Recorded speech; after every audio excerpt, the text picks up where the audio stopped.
Hah? Aduh pusing. Pala otak, pala Barbie pusing. Bolak-balik. Maju, mundur. Maju, mundur. Oh my God. Tapi bohong. Aku hanya memikirkan satu peraturan penting. Kenapa kau lakukan hari ini kalau kau bisa melakukannya besok? Few moments later.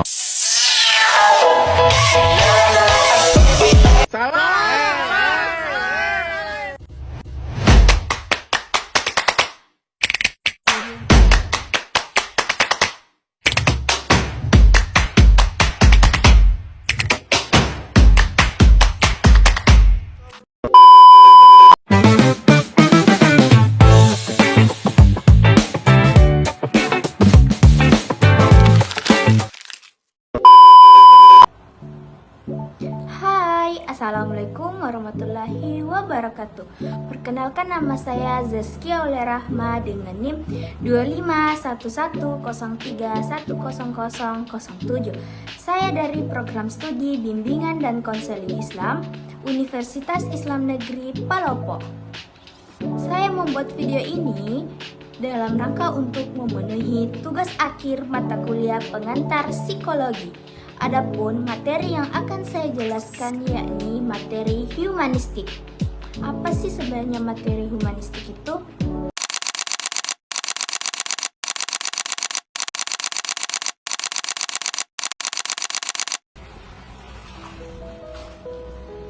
Kalau kamu pernah merasa hidup lebih dari sekedar nilai, aturan, atau hafalan, teori humanistiklah jawabannya.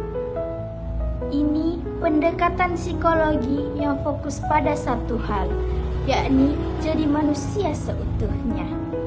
Dan santai, ini bukan kuliah yang bikin ngantuk, tetapi kita bahas dengan cara yang lebih nyangkut atau lebih gampang. Sebenarnya, apa itu humanistik?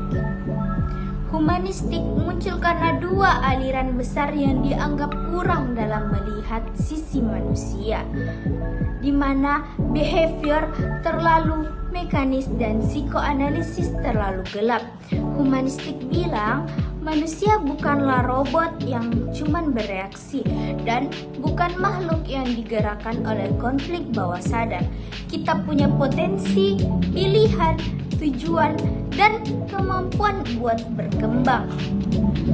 Fokus pada potensi manusia, kebebasan memilih, pentingnya pengalaman subjektif, dan pertumbuhan menuju aktualisasi diri merupakan kunci utama dari teori humanistik.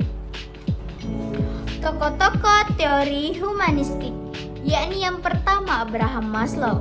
Abraham Maslow terkenal lewat hierarki kebutuhan, di mana manusia berkembang bertahap dari kebutuhan dasar hingga aktualisasi diri. Sederhananya, manusia susah berkembang jikalau masih lapar. Yang kedua, Carl Rogers. Rogers fokus pada konsep diri, bagaimana kita melihat diri kita dan bagaimana seharusnya. Menurut dia, perubahan terjadi saat seseorang benar-benar diterima tanpa syarat. Kalau kamu pernah curhat dan benar-benar didengerin tanpa dihakimi, itu adalah Rogers banget loh. Kita melangkah ke 4 konsep kunci utama teori humanistik. Yang pertama adalah self-actualization, di mana tujuan tertinggi manusia adalah jadi versi terbaik dirinya, bukan versi terbaik orang lain. Yang kedua, free will. Manusia punya kebebasan memilih dan tidak selalu dikendalikan lingkungan atau masa lalu. Yang ketiga, subjective experience. Apapun yang kamu rasakan itu valid. Humanistik menilai pengalaman pribadi lebih penting daripada teori. Yang keempat, unconditional positive trigger, di mana penerimaan tanpa syarat itu adalah dasar dari terapi humanistik. Kelebihan dan kelemahan teori humanistik. Adapun kelebihannya yakni mengangkat nilai kemanusiaan, fokus pada pertumbuhan positif, dan banyak digunakan dalam konseling modern.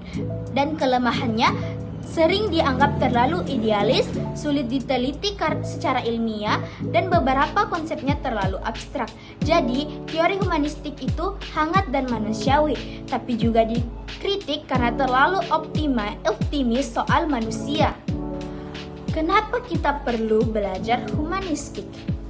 Dalam dunia yang makin penuh tekanan, humanistik mengingatkan kita bahwa manusia itu perlu dihargai, punya kebutuhan batin, dan bisa berkembang.